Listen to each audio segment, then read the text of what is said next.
Hello दोस्तों, नमस्कार। मैं मनु पवार। राजनीति में इन दिनों मानहानि की बड़ी चर्चा हो रही है, तो मैं आज आपके साथ एक किस्सा शेयर करने जा रहा हूं।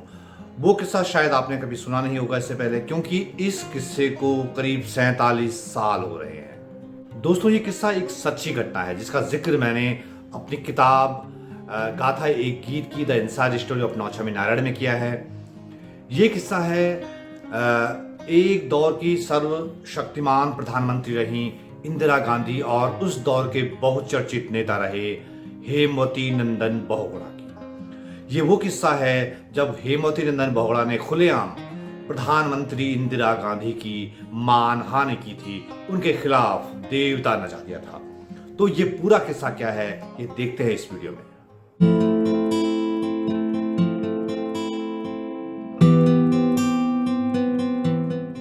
तो वो किस्सा आपसे शेयर करूं उससे पहले एच.एन. बहुगुणा के बारे में जान लीजिए। हेमवती नंदन बहुगुणा जो है वो भारतीय राजनीति में उनकी गिनती जो है बहुत धाकड़ और विद्रोही किस्म के नेताओं में होती थी। वो एक समय कांग्रेस पार्टी के बहुत बड़े नेता हुआ करते थे। बहुगुणा 70 के दशक में उत्तर प्रदेश के मुख्यमंत्री रहे थे। केंद्र सरकार में संचार मंत्री रहे, पेट्रोलियम और केमिकल मंत्रालय भी उन्होंने देखा और बाद में केंद्रीय वित्त मंत्री भी रहे। एक दौर में तो बहुगुणा प्रधानमंत्री पद की दौड़ में भी थे और उस दौर के अखबारों की ये सुर्खियां भी बता रही हैं कि बहुगुणा का कद क्या था। एच.एन. बहुगुणा कितने निडर लीडर थे, इसका एक दिलचस्प किस्सा है जब उन्होंने तब की प्रधानमंत्री के खिलाफ भरी सभा में देवता नचा दिया था।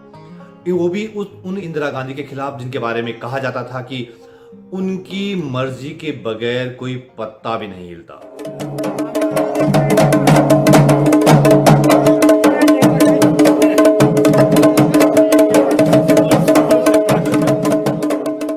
ये साल 1976 की बात है, तब देश में इमरजेंसी लगी हुई थी।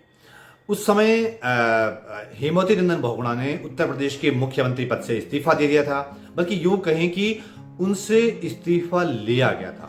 उस दौर में जो ताकतवर नेता थे इंदिरा गांधी के बेटे संजय गांधी, उन्होंने बहुगुणा को हटाकर अपने भरोसेमंद एन.डी. तिवारी को उत्तर प्रदेश का सीएम बना दिया था। संजय गांधी की वजह से हेमवती नंदन बहुगुणा की जो है इंदिरा गांधी से भी पट नहीं रही थी।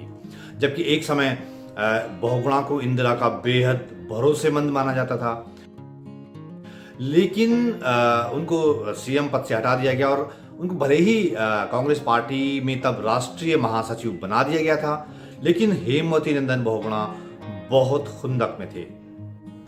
जैसा मैंने पहले बताया कि हेमवती नंदन बहुगुणा जो है बहुत विद्रोही किस्म के नेता थे, तो संजय गांधी की जो दखलंदाजी थी वो उनको बर्दाश्त नहीं हो रही थी और इसकी वजह से उन्होंने संजय गांधी की मां और तब की प्रधानमंत्री इंदिरा गांधी से पंगा ले लिया।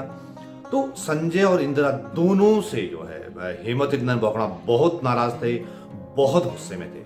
बहुगुणा ने उस गुस्से को पहाड़ी अंदाज में उत्सव में बदल दिया। दिन था 15 अगस्त 1976 और जगह थी दिल्ली का चांदनी चौक इलाका।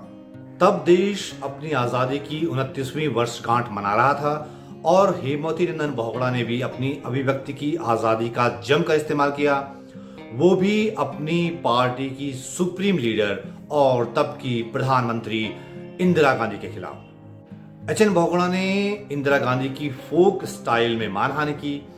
उन्होंने चांदनी चौक इलाके में एक राजनीतिक मंडाण का आयोजन किया।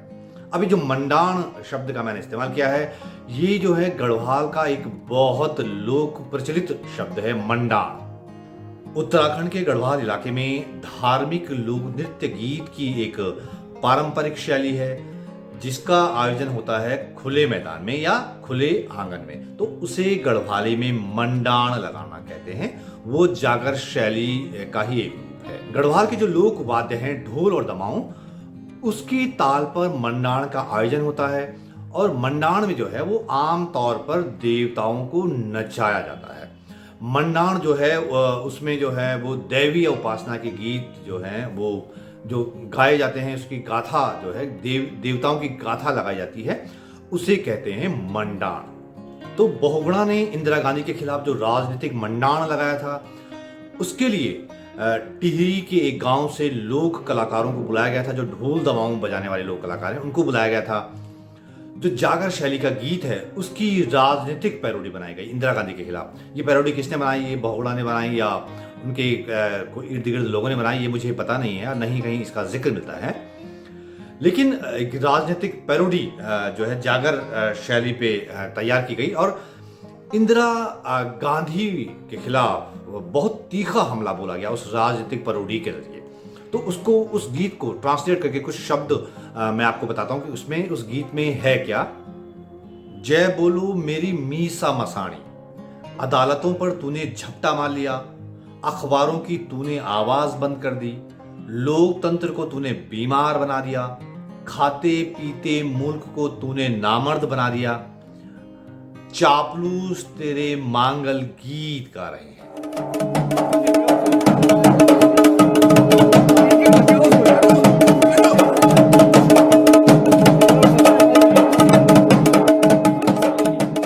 47 साल पहले हुए इस आयोजन के जो चश्मदीद हैं, उनके मुताबिक इस मंडाण के दौरान बहुगुणा पर देवता भी आ गया था और फिर उन्हें किसी तरह शांत किया गया।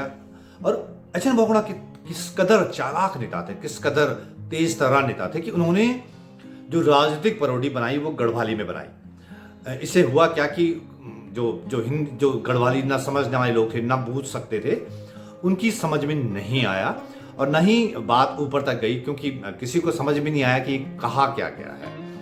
तो इस चालाकी से बहुगुणा ने अपने खुंदक निकाली, वो भी देश की राजधानी दिल्ली में, वो भी तब की प्रधानमंत्री इंदिरा गांधी के खिलाफ और उन्हीं की पार्टी में रहकर।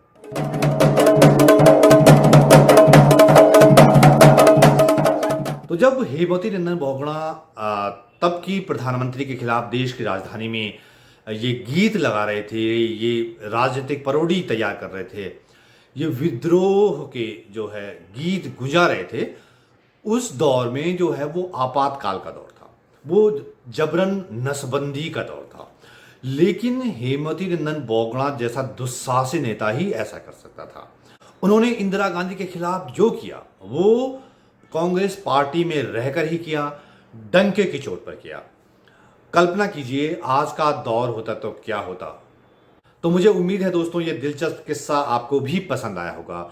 आपको अगर पसंद आया है तो इसे लाइक तो आप करेंगे ही, दूसरों तक पहुंचाइएगा, शेयर कीजिएगा और जाते जाते मेरे चैनल को सब्सक्राइब करेंगे तो आपको ऐसे किस्से आगे भी सुनने और देखने को मिलेंगे। ये वीडियो देखने के लिए दोस्तों आपका बहुत बहुत धन्यवाद।